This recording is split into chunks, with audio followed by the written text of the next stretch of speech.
ரப்புல் ஆலமீனுடைய நேசம் கிடைப்பது என்பது அதற்காகத்தான் நம்ம இயங்குகிறோம். அல்லாஹ்வுடைய நேசம் கிடைத்து விட்டால் அல்ஹம்துலில்லாஹ்.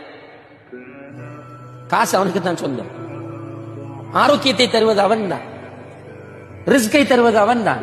அப்ப அல்லாஹ் நேசித்து விட்டால் அல்லாஹ் என்னை கைவிட மாட்டான். என்னை அல்லாஹ் நேசிக்கிறான் என்றால் அவன் எனக்கு முழு பொறுப்பு. அதனால் தான் அவன் சொல்லுகிறான், என்னுடைய நேசனை நீ நோவினை செய்தால் உன்னை நான் விட மாட்டேன். அல்லாஹ் பொறுப்பெடுக்கிறான். விளங்காம இருக்கும் நமக்கு. ஆனால் அல்லாஹுடைய நேசத்தை பெற்றுவிட்டால் மனைவிக்கு ரிலாக்சேஷன்.